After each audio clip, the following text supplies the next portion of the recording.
जय माँ वैभव लक्ष्मी की व्रत कथा। माँ वैभव लक्ष्मी का यह व्रत शीघ्र फलदायी होता है। अगर फल शीघ्र न मिले तो 3 महीने के बाद फिर से यह व्रत शुरू करना चाहिए और जब तक इच्छा अनुसार फल न मिले तब तक यह व्रत 3-3 महीने के अंतराल पर करते रहना चाहिए। फल अवश्य ही मिलता है। व्रत शुरू करने से पहले की विधि। व्रत शुरू करने से पूर्व अपने विचार भावों को नियंत्रण में करते हुए मन ही मन माँ लक्ष्मी का ध्यान करें। श्री यंत्र को सामने रख श्री यंत्र को प्रणाम करना चाहिए। पुस्तक में श्री यंत्र का चित्र दिया हुआ है। पुस्तक में दिए गए माँ वैभव लक्ष्मी जी के 8 स्वरूपों को प्रणाम करना चाहिए। नंबर 1, श्री धनलक्ष्मी माँ। आप जैसे पूर्णिया पर प्रसन्न हुई वैसे सब पर प्रसन्न हो, सबकी मनोकामनाएं पूरी करें। हे गजलक्ष्मी माँ, आप जैसे सुलोचना पर प्रसन्न हुई वैसे सब पर प्रसन्न हो और सबकी मनोकामनाएं पूरी करें। हे आदिलक्ष्मी माँ, आप जैसे भोला पर प्रसन्न हुई वैसे ही सब पर प्रसन्न हो और सबकी मनोकामनाएं पूरी करें। हे विजयलक्ष्मी माँ, आप जैसे संध्या पर प्रसन्न हुई वैसे ही सब पर प्रसन्न हो और सबकी मनोकामनाएं पूरी करें। हे ऐश्वर्यलक्ष्मी माँ, आप जैसे सुलोचना पर प्रसन्न हुई वैसे ही सब पर प्रसन्न हो और सबकी मनोकामनाएं पूरी करें। हे वीर लक्ष्मी माँ, आप जैसे संगीता पर प्रसन्न हुई वैसे सब पर प्रसन्न हो और सबकी मनोकामनाएं पूरी करें। हे धन वैभव लक्ष्मी माँ, आप जैसे पूर्णिमा पर प्रसन्न हुई वैसे सब पर प्रसन्न हो और सबकी मनोकामनाएं पूरी करें।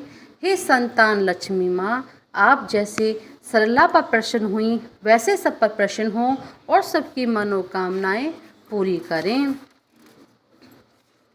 वैभव लक्ष्मी मैया की कथा। एक बड़ा शहर था। इस शहर की आबादी लाखों में थी।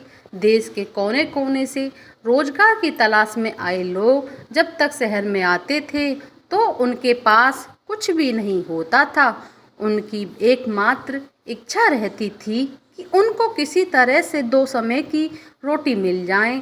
मेहनत मजदूरी करके अपने बच्चों का पेट पाल लें, बस प्रभु के गुण गाएं। वैसे देखा जाए तो मानव की इच्छाओं की कोई सीमा नहीं होती। शुरू में वह यही सोचता है कि उसे 2 समय की रोटी मिल जाए। प्रभु की यही सबसे बड़ी कृपा होगी। इसके लिए वह मंदिरों में जाते हैं, तीर्थ यात्रा तथा कथा सुनते हैं और जब उन्हें 2 समय की रोटी मिलने लगती है तो उनके मन में कुछ और विचार उठने लगते हैं। कैसे उनकी आय बढ़े, उनके पास धन हो, रहने के लिए बढ़िया मकान हो, पहनने के लिए अच्छे कपड़े हों, सवारी के लिए कार या स्कूटर हो। किसी ने ठीक ही कहा है, भूख की एक सीमा है जिसे खाना खाते ही पूरा कर लिया जाता है, परंतु लालसा की तो कोई सीमा नहीं। लाखों करोड़ों के सपने, सुख शांति और मौज मस्ती की आशाओं की लालसा करने वाला इंसान यह भूल जाता है कि यह द्वार उसे मृत्यु की ओर लिए जा रहा है। मानव जीवन इतना बड़ा कहाँ है जिस पर हम भविष्य का इतना बड़ा बोझ लाद देते हैं। हम काम, क्रोध, लोभ, मोह, अहंकार में अंधे होकर इस प्रभु, उस महाशक्ति को भी भूल जाते हैं जिसने इन संसार को जन्म दिया है, जो जीवन देता है और वही मृत्यु भी देता है। कलयुग में तो ऐसा ही होता है। पाप की परीक्षाइयाँ लंबी और गहरी होना शुरू हो जाती हैं। धर्म व्यापार बन जाता है। अधर्मी खूब फलते फूलते हैं। इस बड़े शहर में भी धीरे धीरे धर्म कम होता जा रहा था और अधर्म बढ़ता जा रहा था। इसी शहर के एक मोहल्ले में गीता और सुरेश पति पत्नी के रूप में रहते थे। उनका एक छोटा सा घर था, यानी घर के नाम पर एक कमरा था। उसी में रसोई, उसी में सोना, उसी में खाना पीना, यही था उनका घर। सुरेश किसी मिल में नौकरी करता था। गीता घर का सारा कामकाज करती थी। उसने अपने छोटे से घर को भी इतना साफ सुथरा रखा था कि मोहल्ले की औरतें अक्सर कहती थीं कि घर की सफाई रखना तो हमारी गीता बहन से सीखें। यह बात तो गीता भी जानती थी कि इस शहर के अच्छे लोग कम, बुरे अधिक हैं। उसी के पड़ोस अड़ोस में कुछ औरतें ऐसी थीं जो भी दिन भर एक दूसरे की चुगलियां करती। दूसरों के घर में झांक कर उनकी बुराइयां ढूंढना उनका सबसे पहला काम था। अपने घर की भले ही उनको कोई खबर नहीं हो, मगर पूरे मोहल्ले की खबर तो उनके पास यूं रहती थी जैसे मोहल्ले की डायरी लिखने का काम प्रभु ने उन्हें सौंप रखा हो। गीता को उनकी यह बातें पसंद नहीं थी। पहले तो उसे घर के कामकाज में ही समय नहीं मिल पाता था, दूसरा पति की सेवा करना उसका धर्म था। पति की लंबी आयु और उन्नति के लिए वह हमेशा ईश्वर की उपासना में लगी रहती। मोहल्ले की चुगलखोर औरतों की गीता की अच्छी आदतें कैसे पसंद आ सकती थीं। वो तो यह कहने लगती, गीता में बड़ी अकड़ है, जो किसी से बात करना पसंद नहीं करती। शायद इसलिए कि वह बड़ी सुंदर है। उसे अपनी सुंदरता पर बड़ा गर्व है। उसे यह नहीं पता कि जिस मोहल्ले में रहते हैं वहाँ सबसे मित्रता करते हैं, उनके साथ मिलकर बैठते हैं। यदि वह किसी के पास दुख सुख बांटने नहीं जाएगी तो कल को उसके पास कौन आएगा। इस प्रकार भांति भांति की बातें किया करती थीं। इन सब की बड़ी बहन जानकी देवी थीं, जो पूरे मोहल्ले को अपनी उंगलियों पर नचाती थीं। बहन जानकी देवी ने अपनी एक कीर्तन मंडली बना रखी थी, जो घर घर में जाकर कीर्तन करती थीं। गीता की ऐसी औरतें बिल्कुल पसंद नहीं थीं, जो कीर्तन करते समय भी एक दूसरे की चुगलियां करती हों। यही कारण था गीता ने कई बार उनको टोकते हुए कह दिया था, देखो बहन जानकी देवी, मैं आपसे हाथ जोड़कर प्रार्थना करती हूँ, पूजा एवं कीर्तन करते समय किसी की चुगली मत किया करो। किसी की बुराइयां करने से तो अच्छा है आप उस समय प्रभु का नाम लें। इससे आपका जीवन भी सफल होगा और बुराइयों से बच जाओगी। गीता की इतनी बात सुनते ही जानकी देवी को क्रोध आ गया। क्रोध के मारे उसके चेहरे पर रंग लाल हो गया। वह कड़क कर बोली, ओ कल की छोकरी, क्या तुम मुझे बताएगी कि मुझे क्या करना है? अभी शहर में आई 2 साल हुए हैं, गांव का गोबर अभी हाथों से उतरा नहीं और हम शहर वालों को अकल सिखाने लगी है, गवार कहीं की। देखो बहन, मैं गवार हूँ, कुछ भी हूँ, प्रभु भक्ति में पूरा विश्वास रखती हूँ। मैं यही अच्छी तरह जानती हूँ कि भक्ति में ही शक्ति है। भक्ति टोलकियाँ चिमटे बजाने से नहीं होती, बल्कि सत्य के पथ पर चलने से होती हैं। ईश्वर की यही सिद्धांत है, यही शिक्षा है, किसी की बुराइयां मत करो। मैं तो हर जीवात्मा में रहता हूँ, तुम मेरी तलाश में क्यों भटक रहे हो? यदि तुम सत्य और विश्वास का सहारा लेकर अपनी आत्मा में मुझे तलाश करोगे तो मैं तुम्हें अवश्य मिलूंगा। इस बात को सुनकर जानकी देवी और उसकी साथी सब मिलकर गीता का मजाक उड़ाने लगीं। गीता जानती थी कि यह लोग पाप करने वाले हैं, इनकी पूजा तो केवल ढोंग है, दिखावा है, इनके मन में काले खोटे हैं, इनसे अधिक बोलने का कोई लाभ नहीं। इनकी कीर्तन मंडली खूब धन कमा लेती है। ईश्वर के नाम पर व्यापार, दुर्गा के नाम पर लूट, छी छी छी। घिन होने लगी थी गीता को इन सब से। उसने अपने घर में पूजा पाठ करना शुरू कर दिया और इन लोगों से दूर रहने लगी। उधर सुरेश बुरी संगत में पड़कर शराब पीने लगा, जुआ खेलने लगा। गांव में आया सीधा साधा सुरेश शहर के साथियों में ऐसा फंसा कि उसे बुरी आदतें लग गईं। शुरू में उसने अपने आप को बहुत बचाने का प्रयास किया, लेकिन जब चारों ओर इसे आग लगी हो तो वह कब तक बच सकता था।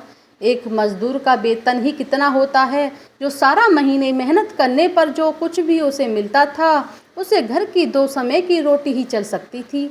मकान का किराया, दुनियादारी, कपड़े लत्ते, यह सब कुछ उसे वेतन से ही तो चलता था।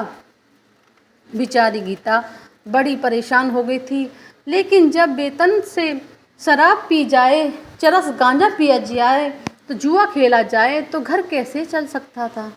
गीता बेचारी बहुत दुखी हो गई, अंदर ही अंदर घुलने लगी। पति को मना करती तो उल्टी उसे मार पड़ती, गालियां सुनने को मिलती। घर में आकर वह इतना और हल्ला करता था कि लोगों को उनका मजाक उड़ाने का मौका मिलता। वह अंदर ही अंदर टूटने लगी, हर समय उदास रहने लगी। अपने मन की आग को शांत करने के लिए आंसू बहाती रहती, पर देश में उसका कौन था जो सहारा देता। वह तो अकेली पड़ गई थी। आज आकर उसे प्रभु का ही आसरा था। माँ दुर्गा ही उसे सहारा देंगी। माँ लक्ष्मी जी तो इस घर में रूठ चुकी हैं। सुरेश ने घर के बर्तन तक बेच डाले थे। इतने बड़े संकट में भी उसने प्रभु का विश्वास नहीं छोड़ा, माँ दुर्गा की उपासना नहीं छोड़ी। उसे पूर्ण विश्वास था कि एक दिन माँ उसके सारे संकट दूर करेंगी।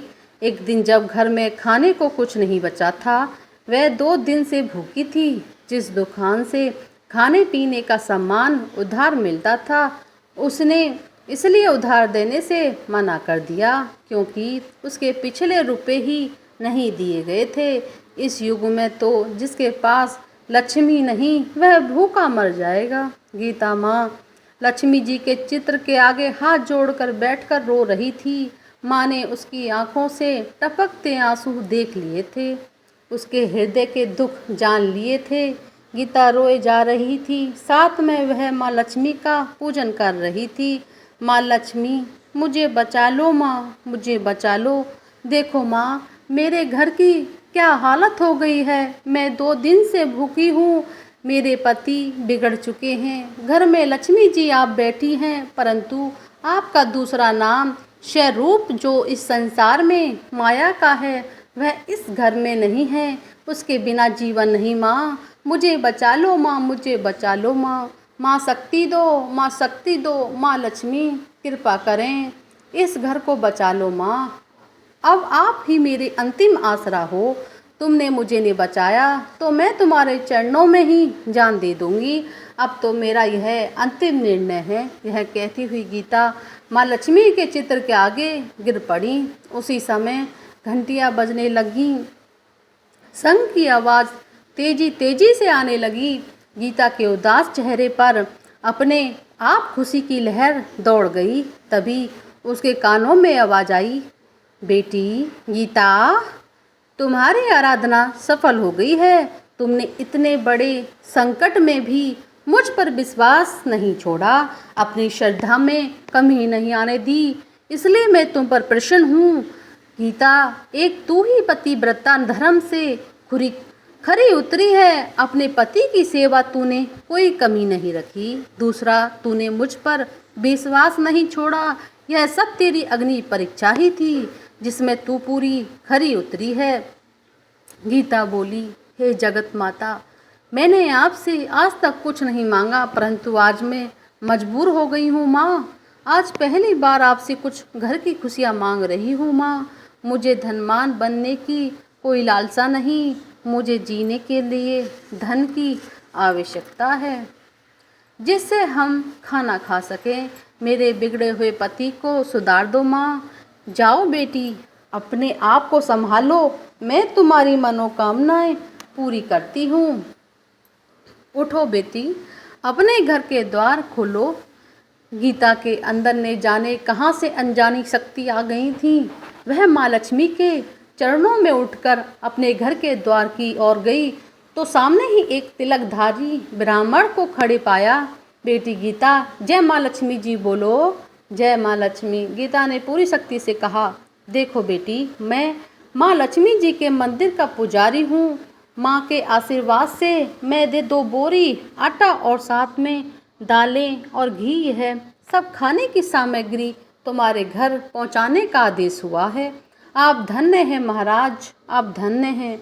माँ लक्ष्मी के पुजारी होने के नाते मैं आपके चरण छूती हूँ महाराज, और आपसे यह प्रार्थना करती हूँ कि मुझे इस संकट से निकालने का उपाय बताओ। देखो बेटी, इस माया रूपी संसार में सुख प्राप्त करने के लिए अपने मन को शुद्ध और आत्मा को पवित्र रखना पड़ता है। माया लक्ष्मी जी को तिजोरियों में बंद रखने वाले पापी होते हैं। यदि तुम अपने मन को शांति और घर गृहस्थी चलाने के लिए लक्ष्मी जी को प्राप्त करना चाहती हो, भैरव लक्ष्मी माँ का व्रत करो। इस व्रत के करने से आपकी हर मनोकामनाएं पूरी होती हैं, तुम्हारे सारे संकट दूर हो जाएंगे। लेकिन पुजारी जी, मुझे इस व्रत की विधि तो बता दो। मैं तो माँ की उपासना बचपन से ही कर रही हूँ, किंतु व्रत की विधि मुझे पता नहीं है। देखो बेटी, लक्ष्मी जी का व्रत बहुत सरल है। इसे माँ भैरव लक्ष्मी का व्रत कहा जाता है। जो प्राणी सच्चे मन से इस व्रत को कर लेता है, उसकी सारी मनोकामनाएं पूरी हो जाती हैं और उसे हर प्रकार की सुख संपत्ति प्राप्त होती है। इस व्रत को विधि पूर्वक करने से ही इसका फल मिलता है। जो लोग इस व्रत को विधि पूर्वक नहीं करते हैं, उन्हें कोई फल नहीं मिलता, बल्कि वे अपने मन की शांति खो बैठते हैं। कई पाखंडी और धोखेबाज यह कहते फिरते हैं कि सोने के गहने, हल्दी, कुमकुम से पूजा करो, बस व्रत हो गया। परंतु ऐसा नहीं है। कोई व्रत जब तक अपनी विधि अनुसार नहीं किया जाए, उसका फल शून्य ही मिलेगा। यह सब कुछ अपने आप पर निर्भर करता है। वैसे घर में यदि सोना है तो व्रत रखकर उसकी उपासना जरूर करें। माँ लक्ष्मी जी का व्रत शुक्रवार को रखना चाहिए। सुबह उठकर नहा धोकर साफ सुथरे कपड़े पहने और दिन भर माँ का पूजन करें। हर समय मुंह से यही शब्द निकले, जय माँ लक्ष्मी, जय माँ लक्ष्मी। शाम के समय पूर्व दिशा की ओर मुंह करके आसन पर बैठें और माँ लक्ष्मी जी की मूर्ति या चित्र किसी ऊंचे स्थान पर रखकर उसके आगे चावलों की ढेरी लगाएं। एक खुली प्लेट में सोने का जेवर रखें। यदि सोने का जेवर न हो तो चांदी का जेवर रखें। माँ लक्ष्मी जी के चरणों में गुलाब के सुर्ख फूल अर्पण करके धूप के साथ साथ देसी घी की ज्योति जलाएं। वैसे तो माँ लक्ष्मी के अनेक रूप हैं, परंतु यह सब नीव श्री यंत्र हैं। जो माँ भक्त श्री यंत्र दर्शन कर लेते हैं, समझ लो उन्होंने माँ के हर रूप के दर्शन कर लिए। इसलिए माँ के पूजन के समय श्री यंत्र को न भूलें। सबसे पहले प्लेट में रखे जेवर को हल्दी का टीका लगाकर 5 बार बोलें, जय भैरव लक्ष्मी माँ, जय भैरव लक्ष्मी माँ, हमारी खाली झोली भर दो माँ, हमारी झोली भर दो। इसके पश्चात घी, आटे और चीनी को भूनकर बनाया गया प्रसाद अर्थात पंजीरी, जिसमें केले के टुकड़े काटे का माँ का भोग लगाएं। माँ लक्ष्मी की आरती करते समय उस प्रसाद को लोगों को बांट दें। बांटते समय भी आपकी जुबान पर माता लक्ष्मी की जय जरूर कहनी चाहिए। यह व्रत निरंतर 21 या 51 रखे जा सकते हैं। सूर्यास्त होने के पश्चात माँ की उपासना करके जब प्रसाद बांट लें तो आप भी भोजन ग्रहण कर सकते हैं। माँ के आगे पड़े चावलों को पक्षियों को डाल दें। व्रत रखने वाले हर भक्त के लिए यह जरूरी है कि वह श्री भैरव लक्ष्मी व्रत कथा का पाठ करें और लोगों को भी सुनाएं। इससे और अधिक पुण्य मिलता है। यह सारे व्रत जब विधि पूर्वक पूरे हो जाएं तो इसके फलस्वरूप प्राणी की हर इच्छा पूरी हो जाती है। धन तो आता ही है, परंतु जिसके घर में संतान न हो उनके लिए यह व्रत वरदान से कम नहीं। जब व्रत संपूर्ण हो रहे हों अर्थात 21वां या 51वां व्रत जब रखें तो उस दिन 7 छोटी कन्याओं को घर पर बुलाकर उन्हें उनका मनपसंद भोजन खिलाएं। फिर कन्याओं को श्रद्धा अनुसार रुपए हो सकें तो चांदी या गिलट का सिक्का दक्षिणा में दें। उसी दिन माँ लक्ष्मी जी की श्री भैरव लक्ष्मी व्रत कथा की 101 या 51 प्रतियाँ माँ के भक्तों को अपने हाथों से बांट दें। यदि इतनी प्रतियाँ की शक्ति न हो तो 11 अवश्य बांटनी चाहिए। माँ की प्रतिमा के आगे बैठकर दोनों हाथ जोड़कर उनसे प्रार्थना करते हुए कहें, हे माँ, आपकी और प्रभु की कृपा से मैंने आपके व्रत विधि पूर्वक पूरे किए हैं। इसलिए हे माँ, आप हमारी इच्छा पूरी करें, हमारी मनोकामनाएं पूरी कर दो माँ। हमें सदा सुखी रखना, हमारे परिवार को सुख देना माँ। बस बेटी, यही हर प्राणी के लिए कल्याण का मार्ग है। तुम भी श्री भैरव लक्ष्मी व्रत करो, तुम्हारा पति भी ठीक हो जाएगा। और तुम्हें भी धन मिलेगा। तुम सदा कष्ट मुक्त रहोगी। यह कहते हुए पुजारी भी चले गए। गीता ने आटे की बोरियां पड़ोसन की सहायता से अंदर रखवा दी, दालों को भी अंदर रखा दिया। माँ लक्ष्मी जी की उपासना तो कर रही थी, परंतु विधि अनुसार नहीं कर पाती। आज मैं लक्ष्मी जी की उसकी हालत देखकर जो उसकी सहायता की है वह कैसे भूल सकेगी। सहसा उसे ध्यान आया, कल ही शुक्रवार है, मैं कल से ही माँ लक्ष्मी जी के 21 व्रत आरंभ करूँगी। दूसरे ही दिन गीता ने शुक्रवार की व्रत करना शुरू कर दिया और साथ ही माँ का व्रत रखा।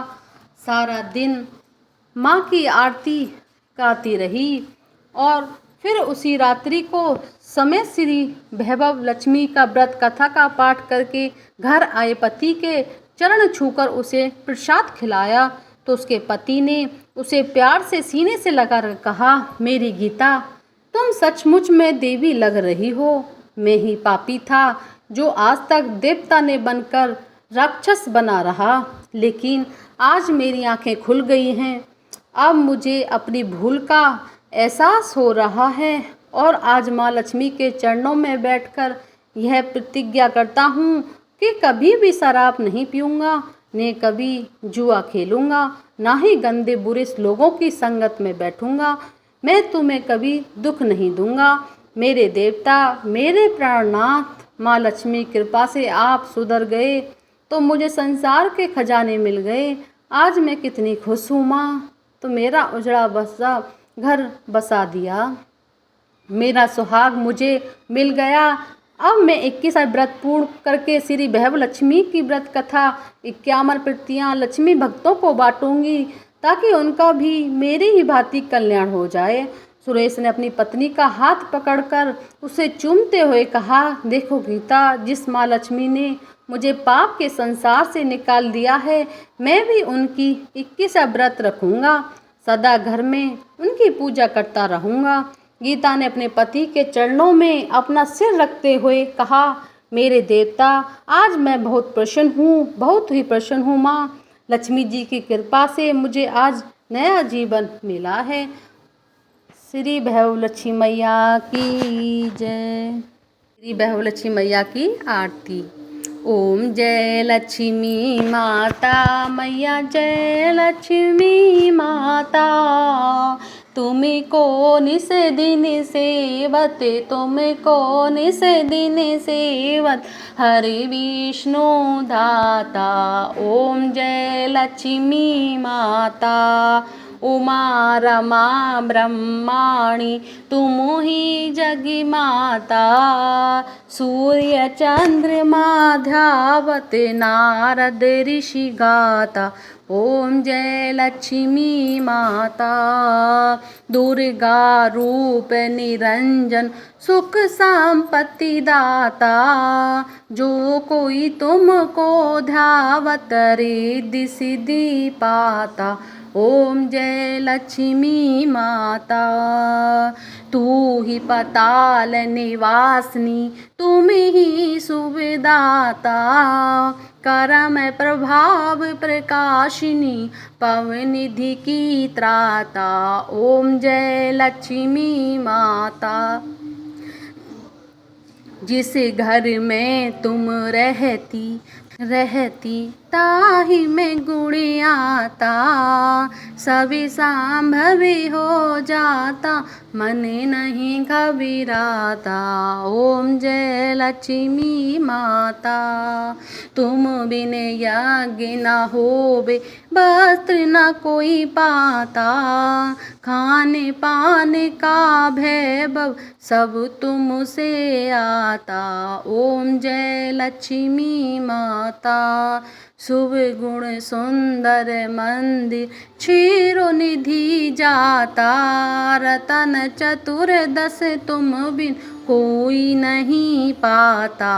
ओम जय लक्ष्मी माता, यह आरती लक्ष्मी जी की जो कोई नर गाता, और आनंद समाता, पापी उतर जाता। ओम जय लक्ष्मी माता। जहाँ चरण तब पहुँचे घर सुवि हो जाता। कुंज बिहारी माता की शुभ दृष्टि चाहता। ओम जय लक्ष्मी माता।